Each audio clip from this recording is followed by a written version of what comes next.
right, welcome in everybody to the Can We Kick It podcast. I'm your co-host Mike, along with Chuck. Yeah, Hey, how's it going, what Chuck? up? Good, man. Happy New Year. Dude, we are Well, at the doorstep for the new year. It's crazy how fast this year's gone. I would say I'll see you in 2023, but I'll still see you again in 2022. Yeah, I'll see you next year. what one last time? Yeah, no, that'll be good. We're going out to dinner for New Year's Eve. We don't usually do a lot of plans for New Year's, so it's cool that we're going out and we're having dinner, and probably won't be too late of a night. I generally don't stay up for New Year's for the fireworks and all that kind of shit, but it's gonna be a good time. Glad you guys can join us.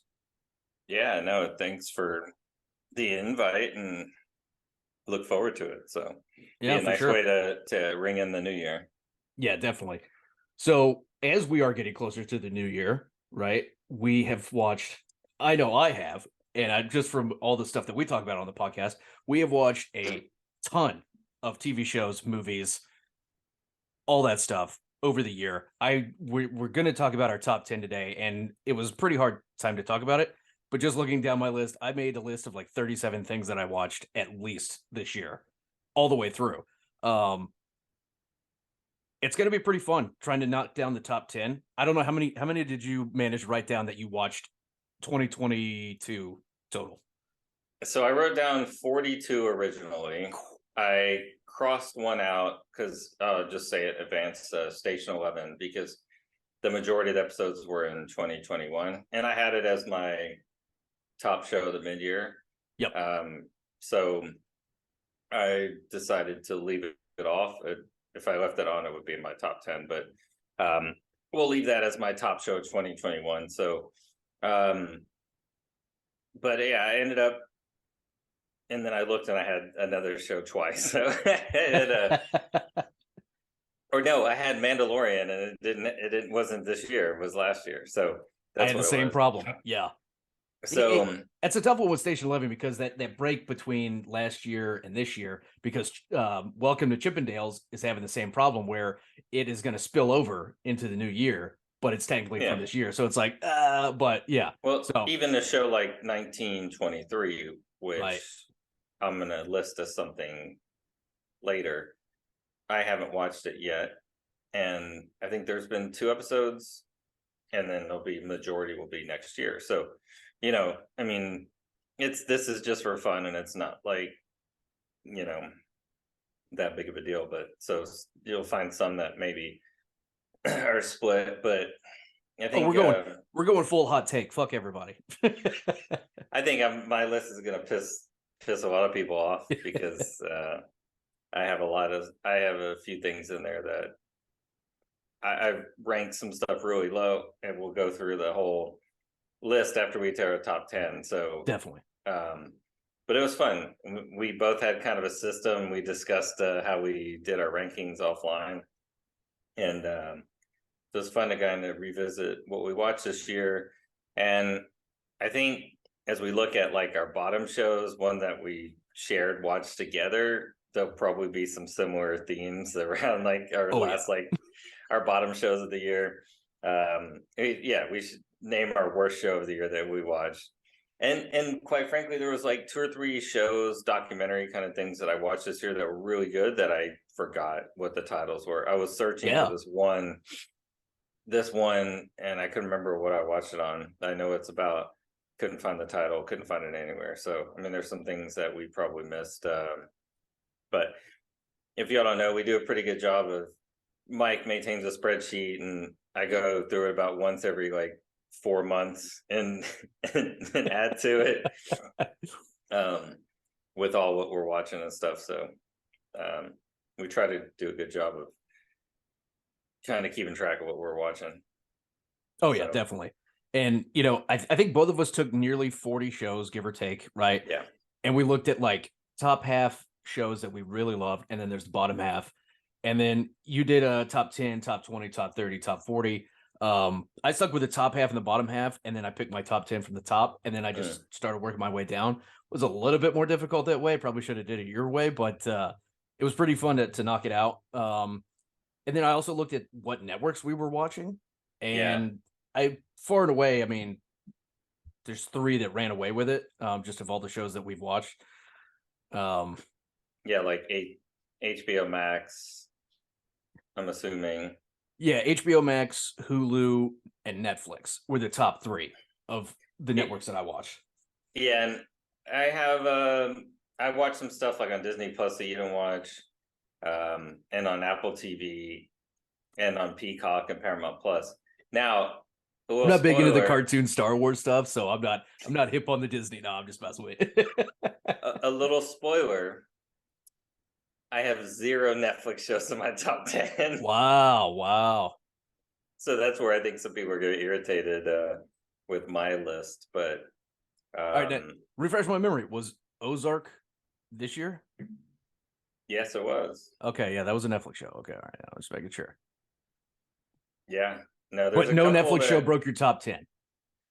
no, but there are a few that were worthy For of the sure. top 10. There's For just so sure. much good shows, so many good shows this year. There's so many, yeah. And there was a lot that were really kind of um tailored to what I like. Yep. So it And was hard. there were a lot of shows that we didn't watch. I know I made a list of it has to be 20 shows that I didn't get around to watching that I really want to. And then of course there's shows coming next year that we're gonna put on a list that we want to watch. But do you want to start with your top 10 and we just work our way down like we did the Yeah. Christmas tops? Let's do that. And then yeah, let's do our top 10 and then we'll list our we'll go through from there. So yeah, we'll go descending order 10 to 1. And if someone has one higher on the list or low towards number 1, then we'll wait to talk about it. So let's see. For your number 10, what do you have? So for my number 10, it's an Apple TV show. I don't think you've watched it yet, but it's Echo 3. No, I haven't. Yeah, it's a great like special forces movie about these guys trying to get this guy's wife out of Colombia/Venezuela. It's a really great new show that just started. I think there's one episode left, and I think it drops today. So Oh, yeah. Apple likes the Friday drop. Yeah. they do, So, they do. because Yeah. I hadn't watched Slow Horses today yet. Oh, me either, me either. Yeah, Okay. we're both going fresh into that one. Yeah, Next week, we talk about the final. Yeah. So, I like it. What was your number 10? so my number 10 is Barry on Ah, HBO Max. Do you have that in your top 10? it's not in my top 10. So I have in my top 10 because I mean, I think there was a big layoff, right, for COVID between Yes. 3 and 4. And it took a few episodes, I think, to get going. But then, like, the second half of the season was amazing. And the oneer with the motorcycle, I think it was episode 7, Yep. was just wonderfully shot. And then the finale. So, like, it's such an interesting show because I'm not going to spoil anything, but big things happen in the season finale. And so Barry could go on forever, or go on for it could come back next year and something be totally different, right? So I think they do a great job with that show. And blanking on Bill Hader Yeah. is pretty amazing. And during the season, I listened to a podcast where they interviewed him about each episode, like after the episode, and it was really good, just how his thought process behind the show. So so we're gonna probably have a lot of different ones, so it'll be interesting to see. I Yeah, know we're 'cause gonna have some similar ones, but I had Barry season 3. I believe it was season 3 at 15. no, season 4, I think. It was season 4. Okay, yeah. I had It it. may I be had 3 it. or 4. Yeah. I had it at season. I had it at 15. So it definitely broke the top 15, but it was a heartbreak for top 10. Yeah. Yeah, I mean that's where this season of TV, this year of TV was so good, and we're gonna have a lot that my 10 to 20 could be a top 10 year, Oh yeah. any other year. So, what did you have for number 9? So number 9, I had Ozark. Oh, I do not have that in my top 10. Oh wow, yeah, Ozark season 4, amazing season. As we know, the finale on Netflix. So, I I guess I do have like two that broke my top 10 from Netflix, but yeah, Ozark, Jason Bateman, Laura Linney, amazing season into the series. Do I wish some things were a little different? Yeah. Do we make a lot of fun of the guy for just winning a signature? Yeah, but it was totally worth it. It was the first show we podcasted about. Yeah, no, and that's where, I mean, that's the sentimentality. I have it as number 16 on my list. Nice. And I think for me, it kind of dragged on a little bit. And I'm guessing because, I mean, it was broken in two halves and there was what, like 14 episodes total. Yeah. It was really good. So it's a really great show. And Jason Bateman's awesome. Laura Linney, For sure. the signature gag guy. The kids were great. The whole cartel. Yeah, it's just I found 14 other things better in my opinion. But it's a really great show. It was Totally fun fair. to watch, and I mean that was kind of like got me back on the Netflix train when Ozark came out. You know, for it's probably 5-6 years ago originally. 6 years right? ago, yeah, if you include Yeah. COVID. Yeah. Yeah. So no, good pick. That was a tough one. My number 9 is Tokyo Vice. Oh, yeah. That's number 6 for me. It's almost cracking Okay. the top fiver. Yeah. All right, so we'll wait to talk about that when we get down there. What do you have for number 8? Number 8, For All Mankind season 3. So I had that at 11. Oh, yeah. That was the hardest show to keep out of my top 10 in all honesty, because we'll get to this later, but tell me why you had it as number 8. Man, I just love the show. The fact that they jumped 10 years every time and how the season ended where like there was that terrorist attack on JSC and Yeah. Margot like winds up, not to spoil anything, but like winds up somewhere where you don't expect her to. And Joel Kinnaman is just I think it might be his last season. I don't know. He's just aging out of the show, I think, but it's just an incredible run of how they're doing it every 10 years. And now they're going to be even more on Mars and going beyond that. So really looking forward to the next season, but just a great alternate history TV show. And you and I love alternate history. I think that's a huge reason why we both watch it. Yeah. Yeah, if I did this again, it would probably slip back into the top 10, but I had a couple recency bias that kind of pushed it out. Yeah. But everything you said it's one of the most fun shows to watch. And season 1 kind of I liked season 1 a lot, but season 2 and 3, just like going to outer space. It's like in the last season, I mean, basically you had a lot of characters are starting to move on because they're going to be age out of the progression of the show. Right. So yeah, it'll be interesting the next season if Joel Kinnaman and Karen and Margot, like, they're going to be like in an old folks home or they're going to be dead off screen or something. I don't know. But oh god, yeah. I'll tell you that theory off screen, but yeah, Joel Kinnaman's just in a wheelchair next time. Like, yeah. Oldest man put into space. Yeah. And you had like he watches all the launches like on TV. They show like just have a camera inside of his room. But Truman showing him. Yeah. Yeah. That's great. No. Yeah, what do you have for number 8? I had The White Lotus at number 8. Nice. I have that much higher. I have that at number 3. Well, yeah. All right. We'll wait to talk about that. Yeah. What'd you have at number 7? Number 7, Stranger Things season 4. So I had that at 15. Oh yeah. So that was Ozark and Stranger Things. Well, I'd say most of my stuff in my 11 through 19 and 11 through 20 were like I could have squeezed any of those into my top 10. Oh yeah. But tell me about Stranger Things. The margin for like 10 through 15 are very, very close. It's narrow margins that are just keeping them out. But Stranger Things, the whole time I'm thinking it's like the final season of the show, but love Eddie, love his like heavy metal shit. Listening to like he was playing Master of Puppets on top of the trailer, who we all thought would be like a totally different character. But going against Vecna and all of that stuff, I just really loved the show when it first started, and I can't wait to see how it ends next year. With season 5. But I love the side characters that they pour in, because it's like, yeah, okay, we know Dustin and Eleven and everybody else, and then they sprinkle on these side characters. You're like, oh, that's why I like this show. So When I think that's, I mean, you see from the first season to now the progression in kind of like the '80s ET style, like kind of kiddie story versus almost like the horror story with them as high school, yeah, college age kids. Um, Adding the stoner element with the pizza boy, I forget his name, and pineapple on your pizza. Try yeah, before you deny. yeah, I don't care and never try that. No, But never. separating them out and the journey of them to get everybody to get back.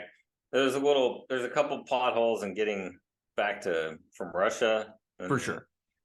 like things like that. But I think it's a great show, and it's really hard to keep out of the top 10. It's just fun. It's fun to watch. That's Yeah. what I think. A lot of my shows in my 11 through 19 are like fun to watch, and Yeah. that I've had some of the most fun watching them, like For All Mankind. And there'll be another show I want to talk about that's not my top 10. That's like my favorite show to watch. That's like the most fun to watch. But Nice. my number 7, I had We Own the City. See, this was one that I did not watch. Tell me about it. Yeah, so that's it's John Bernthal, and it's about the gun trace task force in Baltimore, based on a true story. It's by the people that did The Wire, and it's just very. It's like 6 episodes or an hour a piece. It's gritty. It's Baltimore. It's basically the cops are basically running like almost like their own crime syndicate. When they make they kind of profile people, make busts, put guns on them to arrest them, or if they know a drug dealer is there and they can't catch them with something, they put something on them so they can raid their house, and then they steal money from from like their closet, and Yeah. they split it among their team and stuff like that. So there's real stuff that happened. You can real articles about it, but Jesus. John Bernthal's Wayne Jenkins, and that is fantastic. It's like he's really good. It's crazy. It's so good. That's a great character name for him too, by the way. Yeah. Wayne Jenkins. Yeah. He chose that name. I know it. Yeah. They're probably like, all right, John, your character's name is gonna be Bill Johnson. He's like, I'm Wayne Jenkins. Yeah. He's got a great podcast too, by the way. Does he really? Ooh. Yeah, he does. Yeah. So he's got kind of the Baltimore like accent that kind of sounds like Mayor from Easttown with Warder, and like the way he talks in there is like it's like really slow and drawn out. He's doing, it's amazing. It's such a killer dialect. Yeah. Nice. We need to hire his dialect coach, whoever he is. But I recommend watching that. It's just like it's like 6 episodes, so it's easy to burn through. Nice. What do you have for number 6? Number 6, Outer Range, Amazon Prime. Oh, I had that as number 19, and like it was in my top 10 at the mid-year. And to be honest, like I said, this is one of. So I was gonna save this, Sam, but like Outer Range was one of the most fun shows to watch of the year. Yeah, because it was so fucked up and so wild, fucking off the wall. Yeah, like a mountain would just disappear, like the hole would appear, it would close up.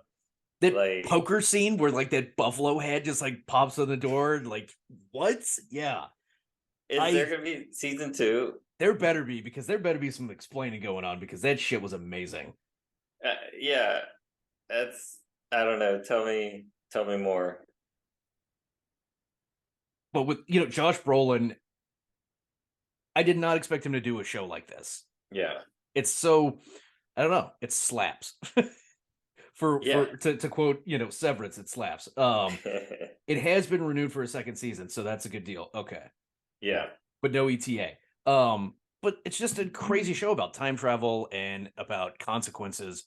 And then there's Imogen Poots, right, who plays Traveler. amazing performance, especially when she's in the like the gas station bathroom and she's talking to herself and she's like fuck, fuck, fuck, fuck. Like she is losing her shit, and Josh Brolin is just trying to hold everything together. Josh Out on this Brolin, man. Josh out Brolin too. guy's crushing it. Yeah. Yeah. And they're out in like what I can't remember that. It's like Montana, I think. And it's just like this weird sci-fi It's supernatural a sci-fi thriller. western, Western, yeah. Like yeah. multiverse. I don't know, time travel. Yeah, take the dark and probably Yellowstone, and that's what you got. But yeah, So, that show really kicked ass. It was weird, but it was really good. it was so good. I mean, Josh Brolin's character's name is Royal Abbott. Like, Raw, I mean, raw. just Raw Abbott. It's just like it's great. It's Yeah. great. It's So great. would you have at number good 6? choice. Yeah. I had Slow Horses at number 6. I have this at number 5. All right, so let's talk about that now because you're not going to have my number 5 because you don't watch it. So Actually, I have that at number 4. Sorry about that. My number okay. 5, yeah, is something else. All right. Well, let's talk about that when we get to that. Yeah. What do you have number 5? Number 5, Tokyo Vice. All right, so let's talk Tokyo Vice. I had this high up the list. Great show. For some reason, I, as a kid, was always drawn to like Japan and Tokyo and that whole. Yeah. I think we talked about it when we first started watching it. We were like, I'm weirdly geeking out about Tokyo and like wanting to book a trip there. I don't know what it was. Both of us had the same kind of like reaction of we wanted to go there. Like we wanted to book like a flight. Yeah. When we started watching the show. And I was trying to think of even how I heard of it. And I think it was basically on a podcast, and they were talking to Michael Mann, and he was talking about it because Michael Mann, who did Heat and other classics, he was doing Tokyo Vice. I think he directed at least the first episode, but he was kind of the brain behind that. Not obviously the story is based on a real guy, right? But Michael Mann was a producer on that, and I just started on podcast, and then of course seeing it on HBO, and then watching it. It's just like it's visually stunning. Yes, and just the story like of the American journalist doing stories on the Yakuza. Yeah. Guy from like Missouri. Like a neo-noir Yeah. set in Tokyo with the neon lights, and it's crowded, right? Because Tokyo is this humongous city in this small area. And he's this journalist who's just trying to make his way and then stumbles upon this really messed up like Yakuza group. And then he teams up with Ken Watanabe, right? Who's this detective. And shit just doesn't go the way you think it does. Like he winds like Ansel Elgort ends up doing like crack with a source. Yeah, well, dude, I Ansel Elgort and Ken Watanabe, like Baby Driver. Yeah, freaking is amazing, and Ken Watanabe is amazing. Like it's just, I don't know. It's definitely one of the top 10 shows of the year. Yep. And we both had it in our top 10. And I don't know how popular it was because I don't know many people that watched it, but everybody that I told to watch it that started watching was like, oh my God, it's so good. Yeah. So it's like there wasn't enough advertising for it because it was like, oh, like there's that show on HBO, Tokyo Vice. I don't really know anything about it. And once you watched it, you were fucking hooked. And it's almost like neo-noirs are like that, right? They're not just like super popular, or maybe it's expected as a movie. It seems, more in line for usually those type of stories, but it was brilliant. It was really good. Yeah, I think HBO just real quick has I think they have a hard time propping up like noir crime TV shows, because even the reboot of Perry Mason that HBO did, which season 2 is coming next year, had like little to no like following marketing at all, and it was a terrific performance, just like Tokyo Vice. I've got to watch because I did the same thing. I saw like the coming soon trailer, and for Perry Mason, I was like, oh, I got to watch it. And then when it came out, I never watched it, and then forgot about it. And then when I watched what's coming in 2023, I saw Perry Mason too, and I'm like, oh my god, I watched that. And speaking of that, we'll talk about this then. Because did you watch the trailer for coming in 2023 I on did. I HBO? think I saw it while watching White Lotus or something. Yeah, Yeah. I almost lost my freaking mind. So we'll talk about that Oh later. yeah. But Oh yeah. um, What'd you have at number 5? number 5, I had The English. Did not get to it yet. It's it's it's outer range with more syphilis and less holes in the ground and futuristic stuff. Amazing. So it's Emily Blunt. It just came out on Amazon Prime. My only Amazon Prime entry of the top 10. And I think that one's on Netflix. no, it's on Amazon Prime. Is it really? Oh, okay. Yeah, I Yeah. got that wrong then. Yeah. Wow. Yeah, Amazon Prime. And that's why no one knows about it. Yeah. I don't even know what network is on. Holy shit. But it's Emily Blunt and Chasky Spencer and multiple other people that I didn't know. But it's just like a 6-episode. She's an English woman who goes to America in the 1800s to seek vengeance for her son's death. Mm. And it's not what you think it is. And there's some really good characters that come along throughout the show. So it's it was shot like with the like a it was shot in Spain, and it's like an old west show. There's a little couple pieces like in England, but majority of it is supposed to be in like Kansas, like in the Midwest in the 1800s. And it was shot like with old style cameras, and it's just it's visually beautiful and well shot and well like photographed and shot. The story is a little slow at times. It's a great story, and you're gonna feel like you missed an episode. I think we talked about this in another podcast. But like you'll reach a point in one episode, you're like, wait, did I skip an episode? Because who is this guy? Who are these people? It doesn't make any sense. Even in the final, in the finale, like episode 6, I'm like, how did it? And it was kind of like mind blowing, some of the stuff, and you kind of figure it out. And I read like multiple critics reviews, and some of them like nobody had like the same like figured. It was just it's like it's really good though. It's Emily Blunt does a great job. Nice. That's a big get. That's a big casting. Considering she's done the Quiet Place like 1 and 2, and now they're working on 3. So like, yeah, that's a big get. That's not John Krasinski's wife, is it? That it is. Oh wow, Jack Ryan's wife. Ryan. Yeah. What else did he play in? Other than The Office? No, I only know him from Jack Ryan. Oh yeah. He's looking for Pam. Yeah.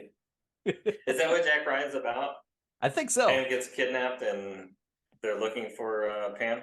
I think it's between that and the Ghost of Benghazi. 13 hours. Because Roy's in that too. Yeah. Roy's in that too. Yeah. Oh shit. Wow. What'd you have at number 4? 4. Wait, what'd you have at number 5? Number 5, Tokyo Vice. Okay. Number 4, I had Severance. See, I have that much further up. All right. And what did you have at 4? Slow Horses. All right. So we've talked about Slow Horses before. Yep. I'm assuming we're having seasons 1 and 2 since they're both. I guess season 1 came out this year. Mainly focused on season 2, but yeah, show's just a banger, man. I think some of the themes with like Tokyo Vice was like 7 episodes, 8 maybe. We on the City was 6, Slow Horses was 6, The English was 6. Now Outer Range was like 7, yeah. But yeah, so Slow Horses we've talked a lot about, but Gary Oldman, Kristen Scott Thomas, just Olivia Clarke was in the first season this year. who was in Game of Thrones. Yeah, Was, she's not coming back. Yeah. She's not coming back to Slow Horses. She's got too much on her plate with House of the Dragon. yeah. Well, she kind of died in the hospital the first season, but That's what they want you to think. Yeah. She's gonna come back like Yeah. 4 seasons later. Yeah, they'll recast her and just say she had like, a new face because she's, a spy. Yeah. But Gary, dude, yeah. Gary Oldman would Tinker Tailor and soldier her a spy. Yeah. Gary Oldman, man, Academy Award winner, dude should win an Emmy for the show. He's willing to do it as long as they want to keep making it. And there's a ton of books, so they have a lot of source material to work with. But it's just a great show. It's a great spy thriller. Great spy, and that's what I'm finding. Like, I mean, I go through periods where I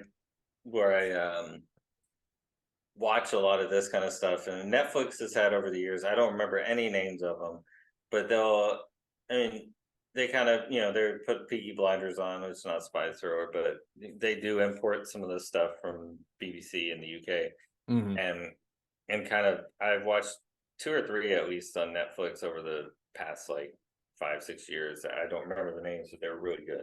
Yeah. It's just, I mean, the British spy thriller shows are great. They know how to do it. Yeah. And this, I think season 2 kind of took and it was like kind of, Russian sleeper agents. And Yep. I mean, there was stuff in the news a few years ago with that, like, that kind of same thing. So it's pretty relevant. So, but it's really good. And an unusual show that was just like, thank you for sitting and watching the season finale of season 1. By the way, here's a clip from season 2. Get ready. And it's like, you've already filmed it. How is that? I don't have to wait like 3 years for it. What the fuck?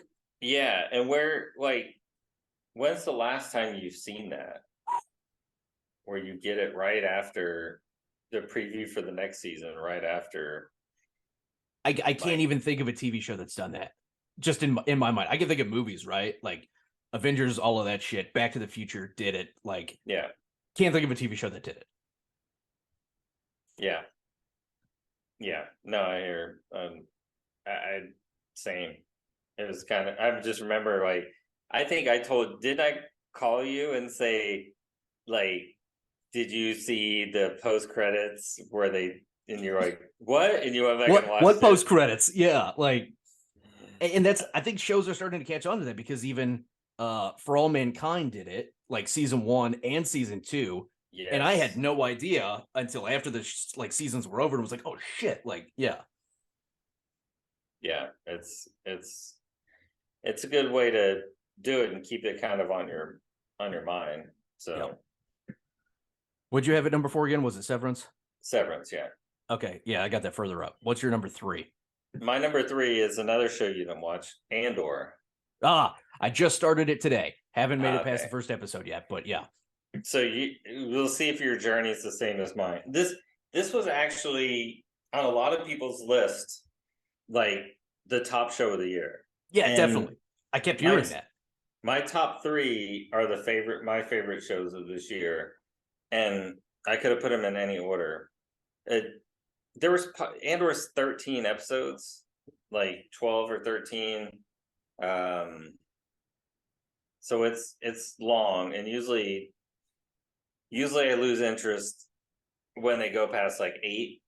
Yeah. But kind of the thing with Andor was that, to me, the season feels like it's 12 episodes, and it's almost in like 4 3-episode blocks, where it's like, it's kind of, I mean, it's not set that way, but it almost kind of feels that way. It's like, yeah, I can see that. Yeah. But like a couple of those blocks are like fantastic. And I think it's episodes like 9, 10, 8, 9, and 10, or something like that take place in a different setting. And it's like, those were just mind blowing. It's just really good. Nice. And they said, people ask, like, do you need to know anything about Star Wars? Watching it, I'm like, I'll tell you this. I asked my Star Wars buddy when I said, Andor looks really good, but I don't like, are they going to spend the whole time on Andor? And he's like, hey, idiot, Andor is the guy's name. Endor is the planet or Yeah. whatever. And I'm like, oh, okay. Like, I didn't know who Cassian Andor was, but I'm not that big into Star Wars. But we watch a lot of the, Star Wars or the Mandalorian, Boba Fett, Yep. Obi-Wan. But I don't know a lot of the lore, and I honestly didn't even pay attention because there's so many people. If you watch, I've watched all the Star Wars movies, and a couple years ago, I watched them in like order of the story, Oh yeah. and it still didn't make any sense to me. But so, but I enjoy it. And Andor is almost like a spy. It's in the vein of a spy thriller. It's kind of like, you like slow horses, you like that type of show, you're gonna like Andor, and you don't need to know anything about Star Wars. Yeah. At least in my opinion. But it was really good. I highly recommend everybody watching it. Yeah, from what I've seen so far in the first episode, I'm really liking like the attitude that they gave him, because he came from Rogue One right before I knew anything about him. It's now he's got the show, and it just seems like it's pretty good. Like he's a spy and he's kind of working his way through the underground. It's a part of Star Wars you don't normally see, is the underground part of the world, and how like gritty and like not great it is. So it's an interesting take for Star Wars. There's Kumail Nanjiani's in that episode too. You'll see. Is he running but the Star Wars version of Chippendales? Yeah, he's got an underground male strip club. No, but one thing is he has with Andor, there's not a lot of like monsters and droid. I mean, there's a droid, but it's not like different. It's just like people. Yeah, it's not heavy on those aspects. Yeah. And you get into like aspects of the Empire and like the day-to-day operations, and you get into a lot of some of the detail behind that. So nice. What did you have at number 3? Number 3, Hot D. So I had that. I had that as number 18, and while I really liked it, I couldn't put it ahead of anything else that I had. It's a fair point. But it was really good. So go on. Yeah, I mean it's right. We all know it's the prequel to Game of Thrones. That we've done multiple episodes on Hot Dragon, House of the Dragon. Oh, Hot Dragon. Hot Dragon. I'm going to change the name to that. Hot D Energy. Hot Dragon Energy. Yeah. But really interesting take that they're doing on how the Targaryen house rose and fell, leading to the Game of Thrones series. And got the book for Christmas, Fire and Blood, started reading it. It's an amazing background. There's so much that the series doesn't go into with the conquest of Aegon the First. So it's just this huge universe that I'm glad they're fleshing out a little bit more. Don't fuck it up, HBO, but you've got really great potential. There's a lot of source material. So I thought it was great. I mean, you got to see dragons in the first episode, whereas Game of Thrones took 5 seasons. So yeah, they know what to give us. They got to the dragons really quick, and that was good. And I liked about it was like almost there's like the intermission was like, I mean, halfway through it's jumped ahead 30 or 20 something like that. Yeah. And that's when we got was it Olivia Clark or Olivia Cook. Cook. Yep. But yeah, I mean, at first I was like, oh, they should keep these same actors, right? The first 4 episodes where it was the young ones with Millie Alcock. Millie Alcock.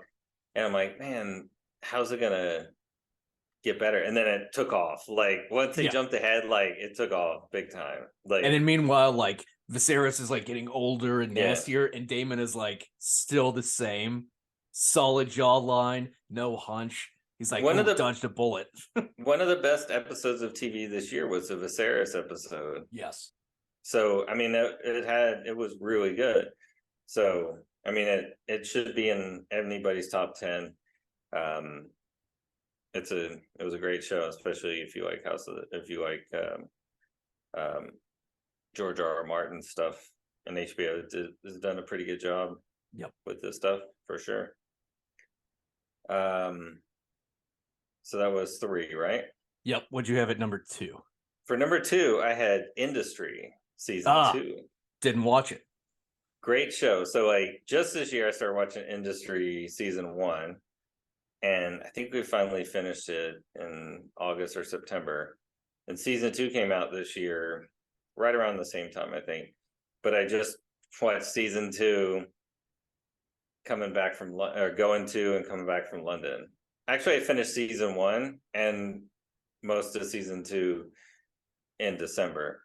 So there is a little recency bias, but it's like it's a show about like post grads working at banks, investment banks in London. Fictionalized versions of it, but Blanca, for those who may or may not know, Blanca used to work in that industry in London for many years, and she can concur that it is very similar. The show is very similar.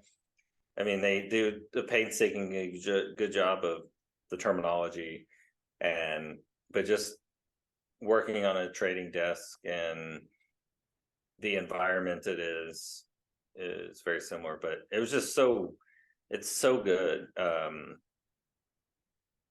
It's just young people, like it's like almost it's like a soap opera, but with parties and drugs and stock trading and rich people, and it's set in London. So like, I mean, just like we just came back from London, and you go to the restaurants, and like, you know, you're watching it and they're like, oh, let's go to All Bar One or Slug and Lettuce, and we're like, hey, that's the restaurant we passed on, and you see that's kind of like with Slow Horses too. I look and I'm like, wait, was I on that train? Was I like, wait, I know that building, that big glass building that's like triangle is the Shard, and then like the little egg, like they show that's still like the like where the mayor of London and the office, like there, like so, some of these shows, like 2 of my top 10 that take place in London are like I was just there too, so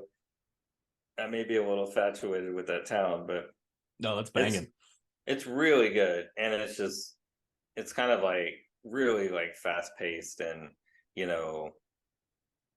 they're making all these high dollar trades, and it's fun. It's a good show. It doesn't get nice. This is another thing that doesn't get like advertised very well by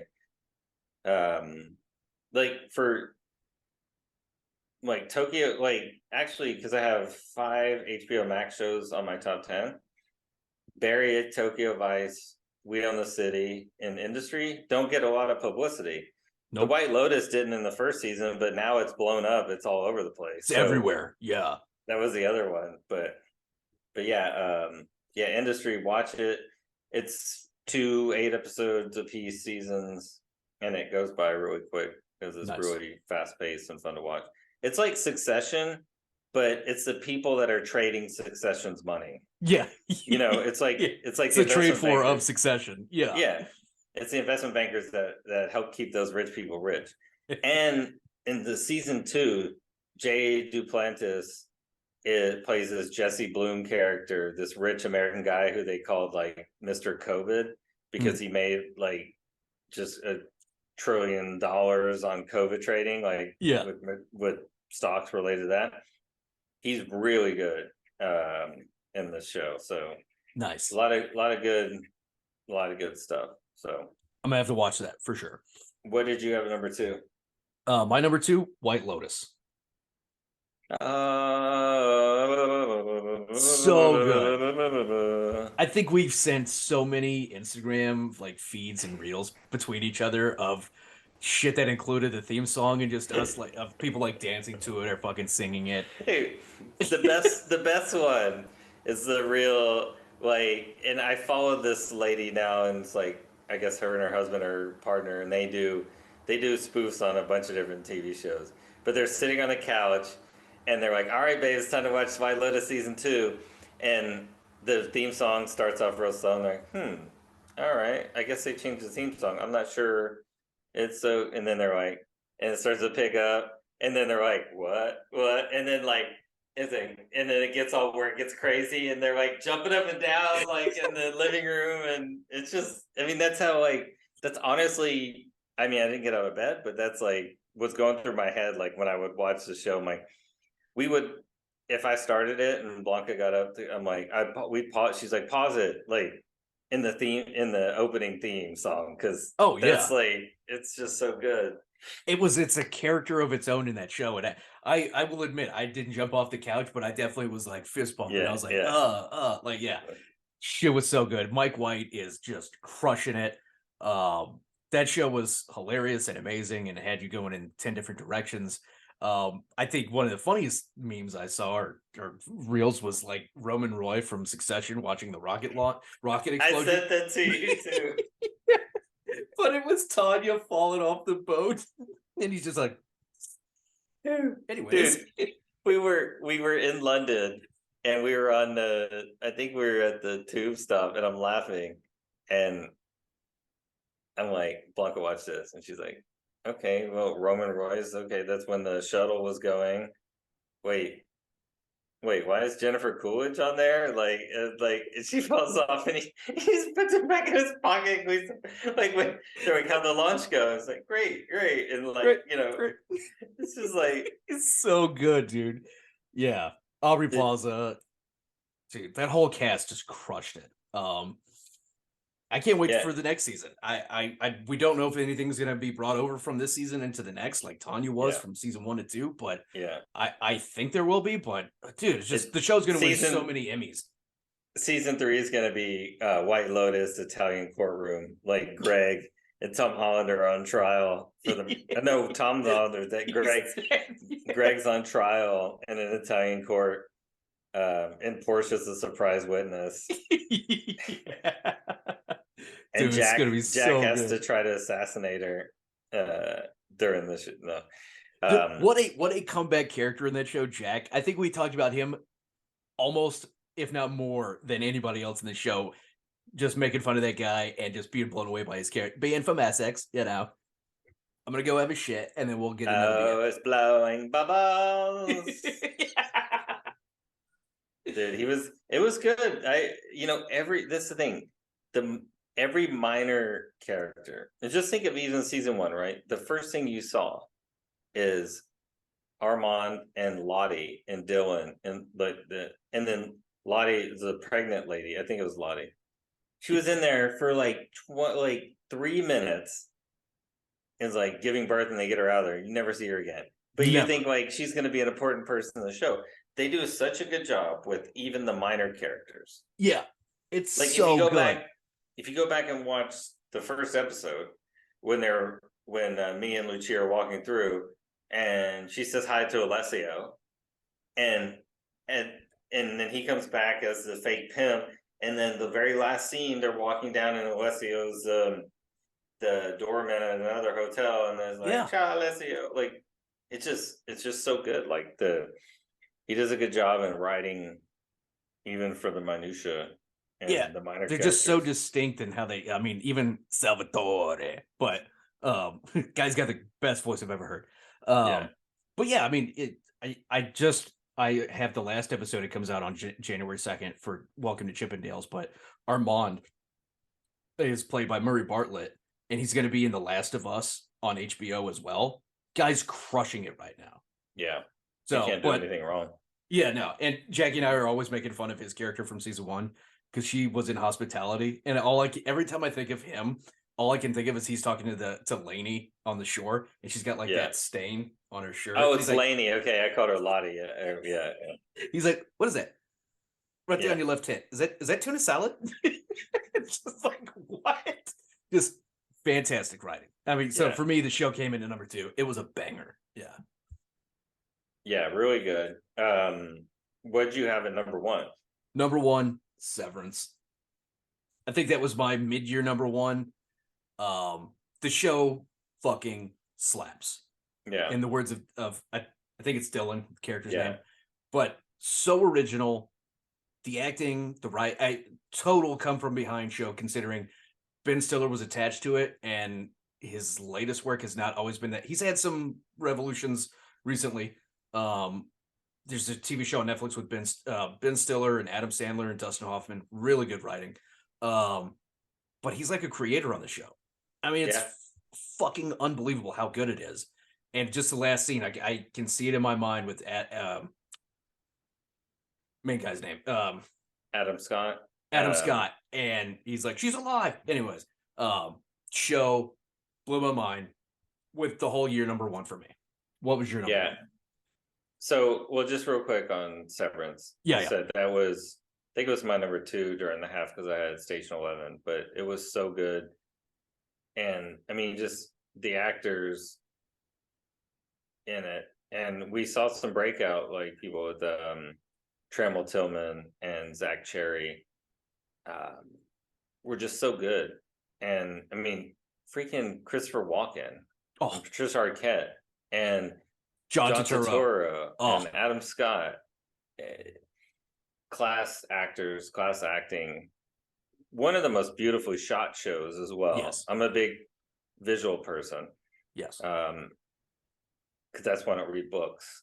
Because I was creative when I was a kid, and I couldn't imagine this, and now I just need it to be told and visualized for me, so I don't have to think about it. I think that's where we agree, is like how some of these shows are shot. Succession is shot a totally different way from a lot of other shows. Over the shoulder looks. The way that Severance was shot, where they're moving down these halls and they're turning and turning and turning, and it's just crazy ways that they're bringing cinematography to television is unbelievable. One of the best scenes, one of the best parts in the show is he's like walking her down like a series of hall for like 5 minutes, and you're like, in just white hallways. It's just it's crazy. So good. But yeah, we talked, so a lot of these like Severance and The White Lotus, we talked about a lot, so we don't need to go into long explanations. My number one. Let me guess. Is it Winning Time? The Story of the Lakers. that was number 30. It was way down there for me. It was number 25. It was not good. Anyway, sorry. But you could probably deduce from how much I talked about this show. I mentioned it in almost every episode, like about how everybody should watch it. But my number one is Atlanta. Yep. And Atlanta had 2 seasons this year, but the last season, I mean, so you can group both, but it's just, I'm a big fan of Donald Glover and everything that he does. And this show, seasons 1 through 4, unlike any other show. And season 4 was the final season. And season 3, I think, was earlier this year. Season 4 came out towards the end of the year. And it has one of the best series finales that I've ever seen. And I don't want to spoil it in case somebody watches it. But it's like, I think it's, if you watch like Community and watch Donald Glover act in Community, he's just a different person. And the way he acts a character and tells a story, it's well done. And it's like, it's believable and natural. Like, it's not like you could see a group of friends getting into the stuff they get into. Oh yeah. And I think in season 3, there's like 3 or 4 episodes where the main characters aren't even in there at all.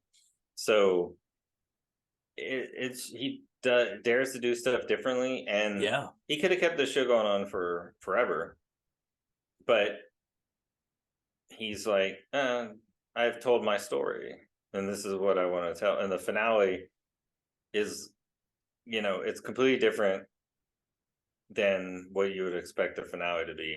And it was like the perfect ending to a show. Nice. So but it didn't wrap anything up. So it actually asked more questions, which was perfect, because that's what I like, because I like to think about it. That's great though, because it's telling, like you just said, like it could happen to any group of guys, right? Yeah. It's a TV show that is about life, and life, day-to-day life, doesn't have an ending, right? So why Yeah. try to wrap, oh, they got together and Yeah. they were married and they lived Yeah. no fucking way. Like, Yeah. life just keeps going. I think that's a fresh perspective for a TV show.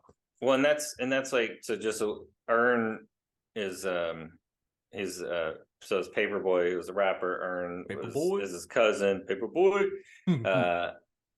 Earn is his cousin turned manager, and his baby mama Van, and then they have Darius is like kind of you say he's like the hanger-on friend of Paperboy, but he's not really like a hanger-on. He's like just an eclectic dude that does kind of like his own thing, that whatever he wants, and he is like just he doesn't get into things that the rest of, like, they all are their own people doing their own thing, but a lot of times together. And but at the end of this, in season 4, Earn is like thinking about going to LA, and a lot of the journey is like deciding and trying to get like Van, the baby mama, and the mom and the daughter to go with him if he goes. But it doesn't harp on that. It just touches on it occasionally.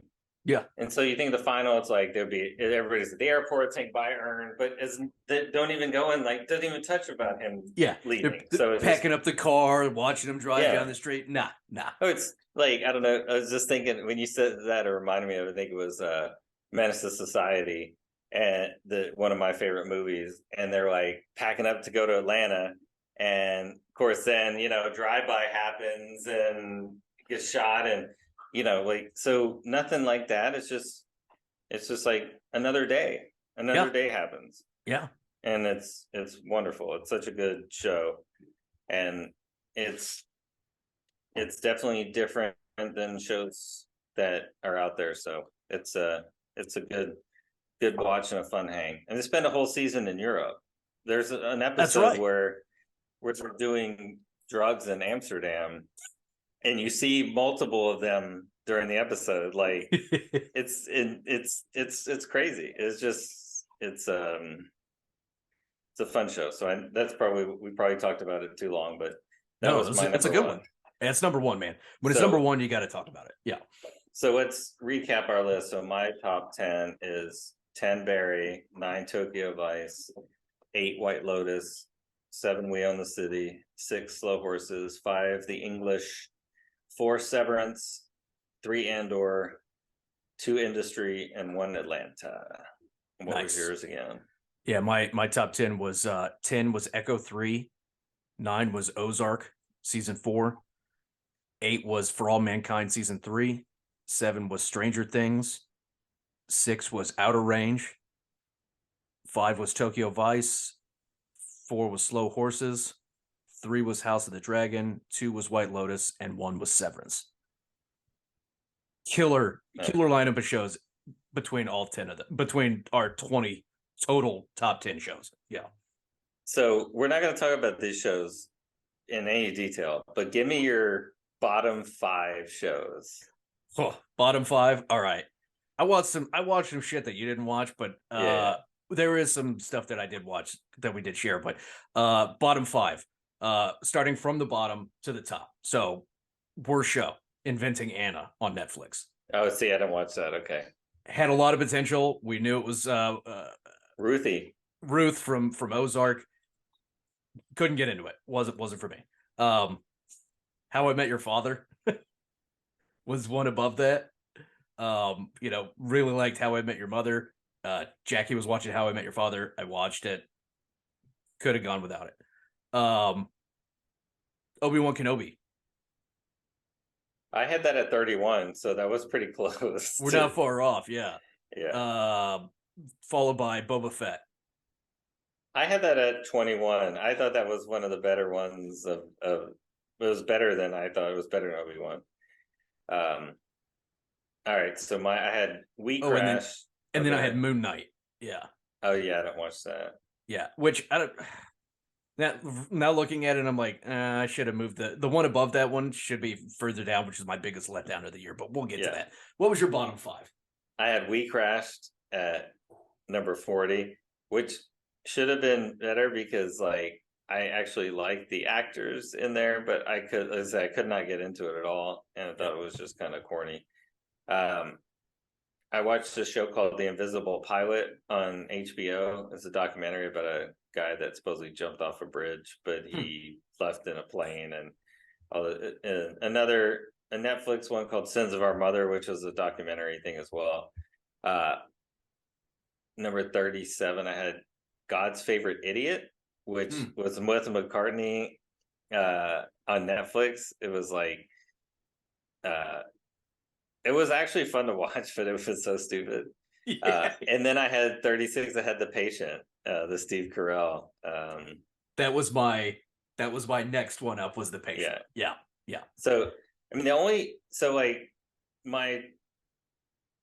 getting into the top 20, I had like 20. I had Righteous Gemstones, and 19 Outer Range, and 18 House of the Dragon, 17 Westworld, then Ozark, Stranger Things, and then like my 13 through 11, I had The Dropout, Elizabeth Holmes, Resident Alien, and For All Mankind. So like my favorite show to watch this year, and I waited for this week to week religiously, was Resident Alien on Sci-Fi, Peacock, whatever. Alan Tudyk, and this season was so good. Like, it's a fun show to watch. Like, it's so stupid. Marcos watches it too. Me and Marcos would talk about it every week. Like, he's like, "Dude, you watch Resident Alien?" It's like, "Yeah." He's like, "What the fuck's going on with this alien?" Like, and I'm like, "I don't know, but it's funny, you know." So, we'd always have like fun text messages back and forth, but it's so no one knows about this show. I don't even know if anybody watches it. It's on Sci-Fi. They don't hype it up hardly at all. Like, I only know about it from you and Marcos. Like, that's the crazy thing. It's so Did you have Avenue 5 anywhere on your list? Yeah, I had it at 25. Okay, I had it at 20. Yeah. It's so hard because like I really loved American Horror Story. I have a 22. Righteous Gemstones, like I said, was one of the best comedies of the year.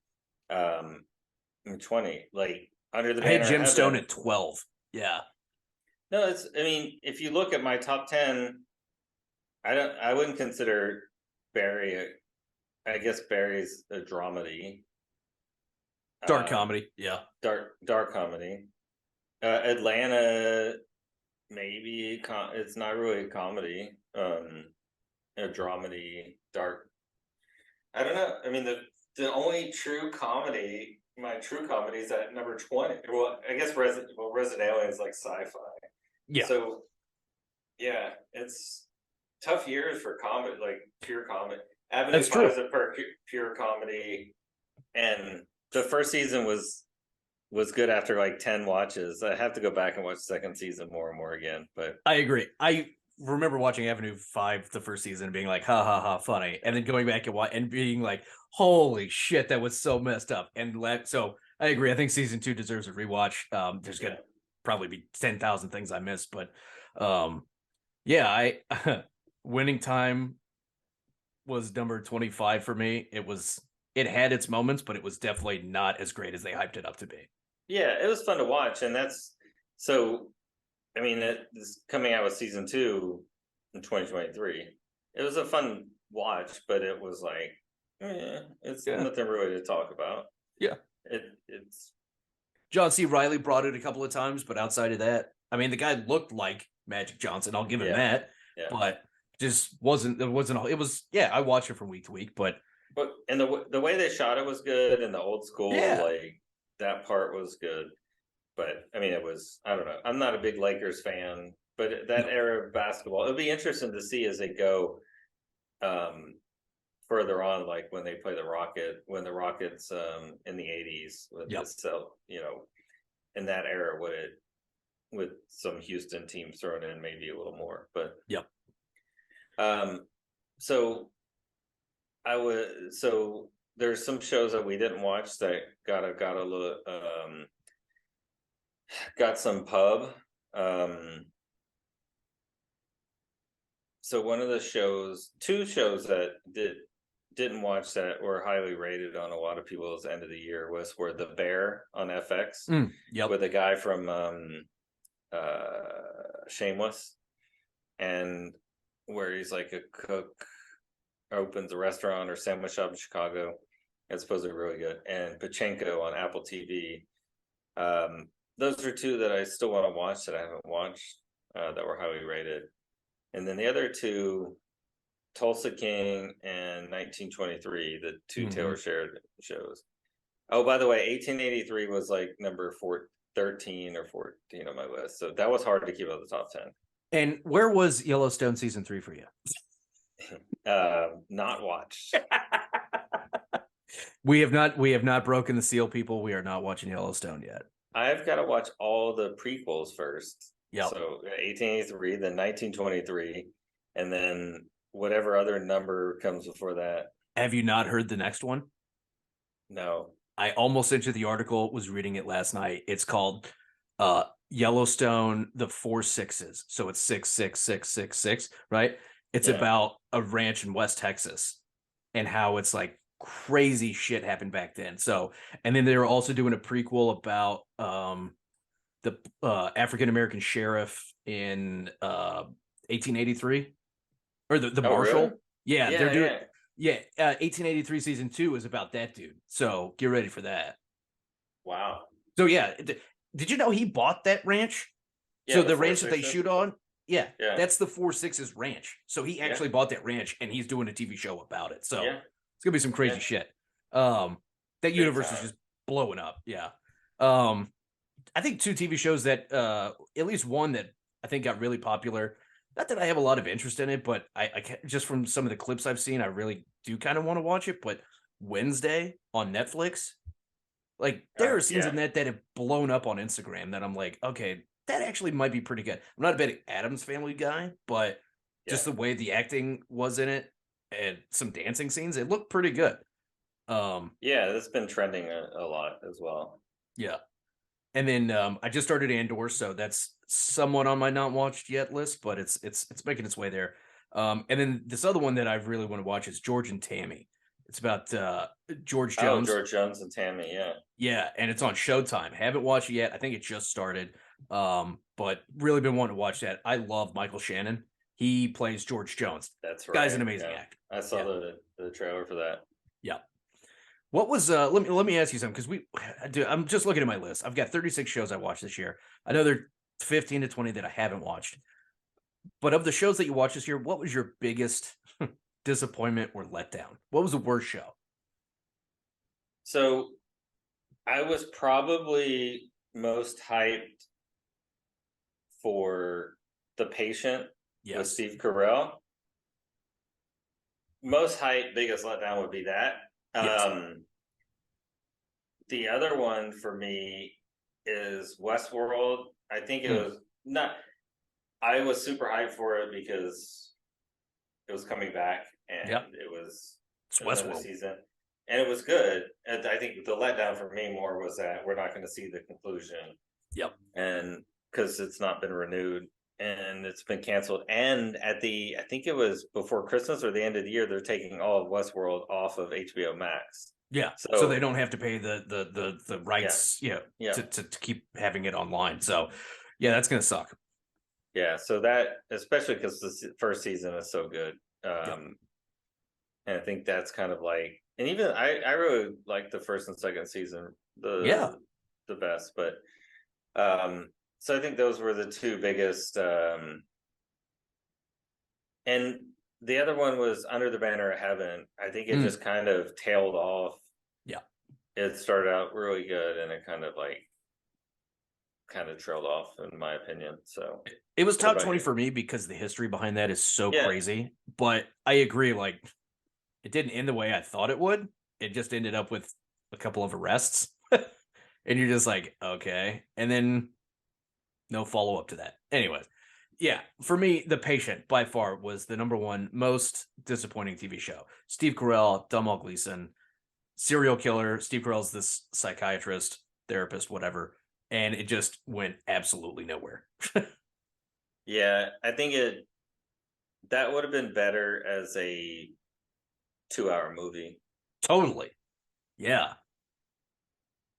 And actually, you could have probably put it on,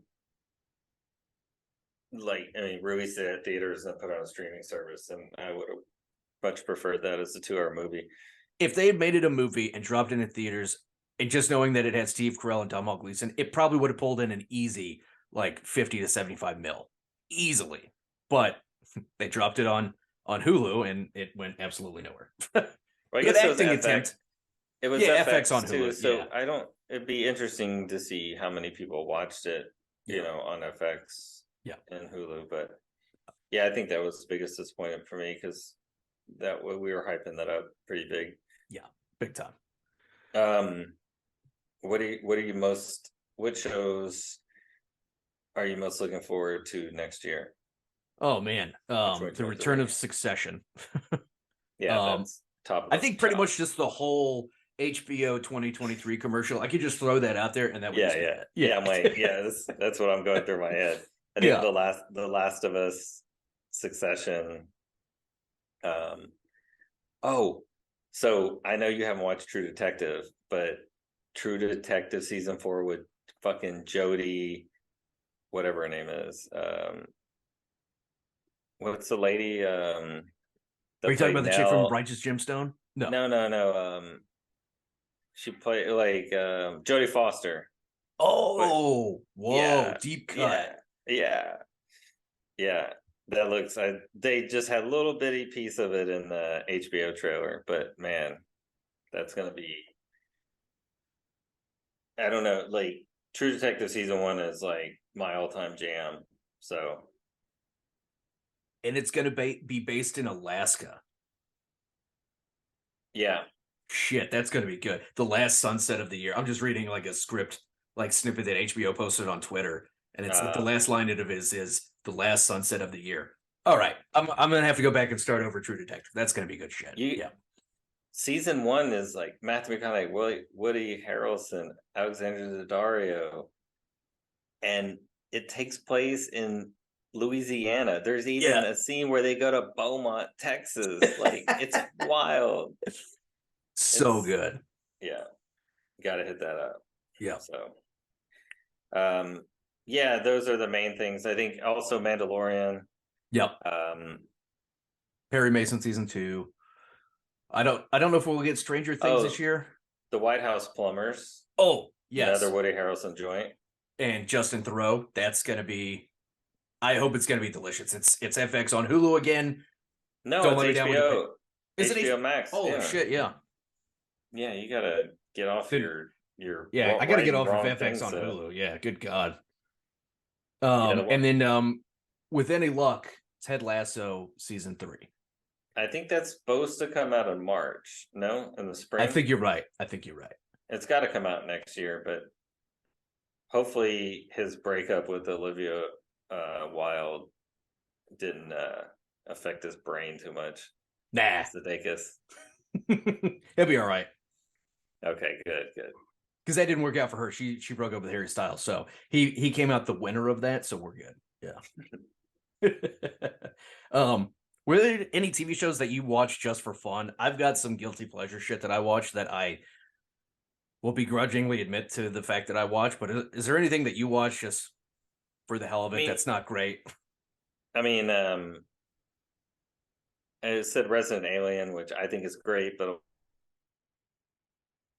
lot of people kind of my I rewatch a lot of stuff. Like, I often find myself watching Community and Good Place on Netflix like every night. So I mean, but those are very good network sitcoms. So I would say God's Favorite Idiot with Melissa McCartney was probably the guilty pleasure. Like, I honestly, it's a horrible show, but it was hilarious. So I'll count that. Yeah. I don't watch a lot of reality shows. If I'm not watching like any of the shows on my list or rewatching like shows that I watch, I'm watching football or American football. Oh yeah, pretty much. So Yeah. Bull boys, baby. Yeah. Yeah, they won on what, Tuesday, Wednesday? So Yeah, they're playing Leicester today. Yeah. oh, they're playing today too. I think so, yeah. Yeah, I've got some guilty pleasures when Jackie's got the remote, we'll watch Below Deck and all the variations that go along with that. It's basically Jersey Shore on a boat. I mean, it's ridiculous, but it's a terrible guilty pleasure. But she gets me watching shit that I wouldn't normally watch, like Virgin River on Netflix, The Rookie, which is a CBS or ABC TV show. I don't normally watch a lot of like network television, but that's Yeah. on there. But there is a TV show. It was Reboot on Hulu. With Keegan Michael Key and Johnny Knoxville. Shit was hilarious, and it's the same guy who created Just Shoot Me, which was a TV show in the 90s. Stephen Levitan. It's actually hilarious. Yeah. So Nice. yeah. Any other thoughts on TV shows for this year?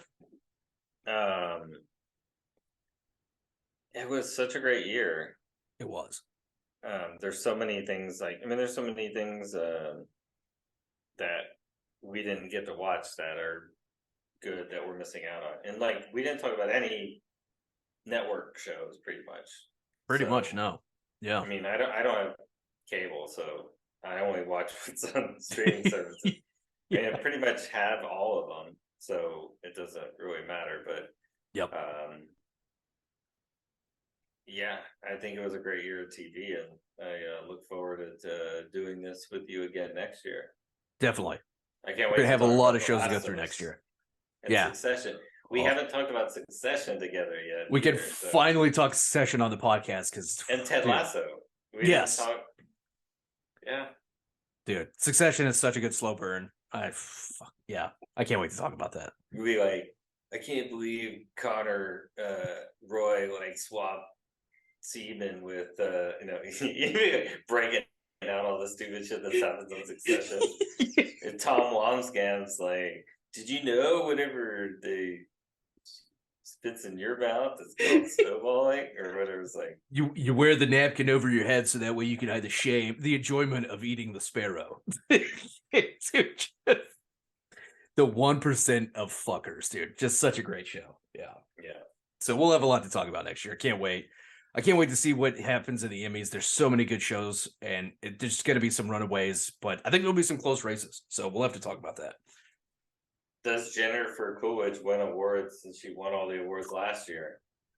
I think she was even better this year in White Lotus. I think she was. I think she was.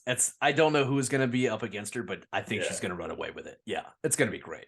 They're going to win a lot of awards again. White Lotus is.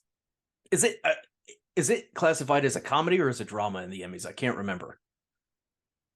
I don't know. It's usually they do I think last year was limited series though because it was. Oh yeah, that's right. Yep. So I don't know what it would be this year.